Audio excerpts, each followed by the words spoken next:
ملکہ کا امتحان۔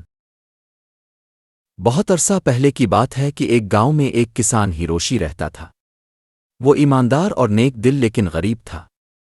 اس کے پاس اپنی کوئی زمین نہیں تھی، صرف ایک چھوٹا سا گھر تھا، اور وہ اپنی بیٹی آئیکو کے ساتھ رہتا تھا۔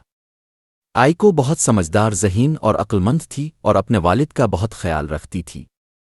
ایک دن اس نے اپنے بابا سے کہا، بابا، ہمیں بادشاہ ٹاکیشی سے درخواست کرنی چاہیے کہ وہ ہمیں تھوڑی سی زمین دے دیں تاکہ ہم کھیتی باڑی کر سکیں۔ اگر ایسا ہو جائے تو ہم اپنے حالات بہتر کر سکتے ہیں۔ ہیروشی نے اپنی بیٹی کی بات مانی اور بادشاہ کے پاس گیا۔ جب بادشاہ ٹاکیشی کو کسان کی غربت کا علم ہوا تو وہ رحم دل ہو گیا اور اسے تھوڑی سی زمین دے دی۔ ہیروشی اور آئیکو بہت خوش ہوئے اور زمین کو کھود کر فصل اگانے کی تیاری کرنے لگے۔ ایک دن جب وہ زمین کھود رہے تھے تو انہیں مٹی کے اندر تلوار کی ایک میان ملی جو سونے کی بنی ہوئی تھی۔ ہیروشی یہ دیکھ کر بہت حیران ہوا اور بولا، پیاری بیٹی، بادشاہ ٹاکیشی نے ہمیں زمین دی ہے، ہمیں یہ میان اسے شکریہ کے طور پر دینی چاہیے۔ مگر آئیکو نے فوراً کہا، ابا، اگر اب بادشاہ کو یہ سونے کی میان دیں گے تو وہ اس کے ساتھ کی تلوار بھی مانگیں گے، اس لیے بہتر ہے کہ اب یہ بات ابھی کسی کو نہ بتائیں۔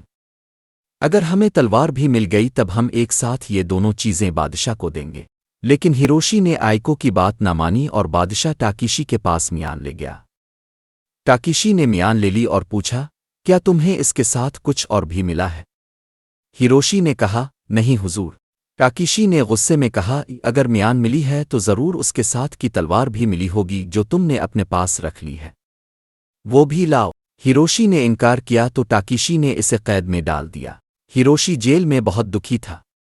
وہ بار بار کہتا، کاش میں نے اپنی بیٹی آئیکو کی بات مانی ہوتی۔ یہ بات جیل کے نوکروں نے بادشاہ کو بتائی۔ ٹاکیشی کو تجسس ہوا اور اس نے آئیکو کو اپنے دربار میں بلایا۔ بادشاہ ٹاکیشی نے آئیکو سے کہا، اگر تم واقعی اتنی عقل مند ہو تو میری ایک پہلی کا جواب دو۔ آئیکو نے کچھ سوچا اور حامی بھر لی۔ بادشاہ ٹاکیشی نے کہا، ایسا کرو کہ مجھے نہ کپڑوں میں، نہ بغیر کپڑوں کے، نہ چلتے ہوئے، نہ سواری پر، اور نہ راستے میں، نہ راستے کے باہر آ کر ملو۔ آئیکو نے کچھ سوچا اور کہا، ٹھیک ہے حضور، میں جواب دوں گی۔ اگلے دن آئیکو نے ایک جال لیا، خود کو اس میں لپیٹ لیا اور گدھے کے پیچھے باندھ دیا۔ گدھا اسے کھینچ رہا تھا اور اس کا پاؤں زمین کو ہلکا سا چھو رہا تھا۔ اس طرح وہ نہ چل رہی تھی، نہ سواری پر تھی، اور نہ راستے میں تھی، نہ راستے کے باہر۔ اس حالت میں آئیکو بادشاہ ٹاکیشی کے پاس آئی۔ بادشاہ ٹاکیشی یہ دیکھ کر بہت خوش ہوا اور کہا، تم نے میری پہلی کا بالکل صحیح جواب دیا۔ میں تمہارے بابا کو آزاد کرتا ہوں۔ کیا تم میری ملکہ بنو گی؟ آئیکو نے بادشاہ ٹاکیشی کا رشتہ قبول کر لیا اور دونوں کی شادی ہو گئی۔ کچھ عرصے بعد کسانوں کا ایک جھگڑا بادشاہ ٹاکیشی کے سامنے آیا۔ ایک گھوڑی کا بچہ پیدا ہوا تھا، لیکن ایک کسان نے دعویٰ کیا کہ وہ اس کی گائے باندھنے کی جگہ پر تھا، اس لیے وہ اس کا ہے۔ بادشاہ ٹاکیشی نے فیصلہ دیا کہ گھوڑی کا بچہ وہیں رہے گا جہاں سے وہ ملا تھا۔ یہ سن کر گھوڑی کا اصلی مالک بہت دکھی ہوا اور ملکہ آئیکو کے پاس مدد لینے گیا۔ آئیکو نے کہا، میں تمہیں ایک ترکیب بتاتی ہوں، لیکن عہد کرو کہ میرا نام ظاہر نہیں کرو گے۔ کل صبح جب بادشاہ سلطنت کا معائنہ کرنے نکلے تو زمین پر جال لے کر مچھلی پکڑنے کا ڈرامہ کرنا۔ جب بادشاہ پوچھے تو کہنا، جیسے ایک گائے گھوڑی کا بچہ دے سکتی ہے ویسے ہی مچھلی زمین پر مل بھی سکتی ہے۔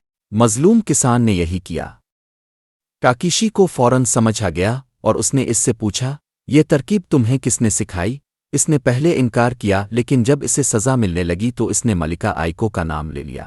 بادشاہ ٹاکیشی بہت ناراض ہوا اور اس نے دکھ بھرے انداز میں ملکہ آئیکو سے کہا، تمہیں مجھے بتائے بغیر اس طرح سلطنت کے معاملات میں مداخلت نہیں کرنی چاہیے تھی۔ تمہاری سزا یہ ہے کہ اب تمہیں اپنے گاؤں واپس جانا ہوگا، لیکن کیونکہ مجھے تمہارا خیال ہے میں تمہیں یہ اجازت دیتا ہوں کہ جاتے وقت تم وہ چیز اپنے ساتھ لے جا سکتی ہو جو تمہیں سب سے زیادہ عزیز ہو۔ آئیکو نے اداسی سے کہا، ٹھیک ہے حضور۔ جیسے بادشاہ سلامت کا حکم، اس نے بادشاہ ٹاکیشی کو الوداعی مشروب پلایا جس میں نیند کی دوا ملا دی۔ ٹاکیشی گہری نیند سو گیا۔ آئیکو نے بادشاہ ٹاکیشی کو ایک گاڑی میں بٹھایا اور اپنے ساتھ گاؤں لے گئی۔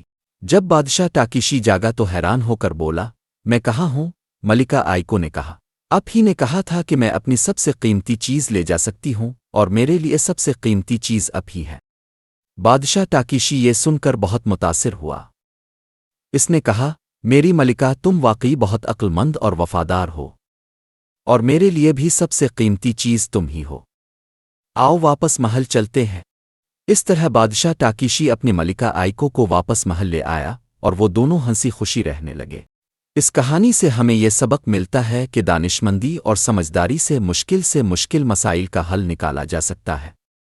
ایمانداری اور رحم دلی ہمیشہ دلوں کو جیتنے کا سبب بنتی ہے۔ سب سے قیمتی وہ رشتے ہوتے ہیں جن سے ہمیں دل سے محبت ہو، نہ کہ مال و دولت اور دوسری چیزیں۔ بچوں کے لیے اس طرح کی مزید سبق آموز اور دلچسپ کہانیوں کے لیے چینل کو سبسکرائب کریں۔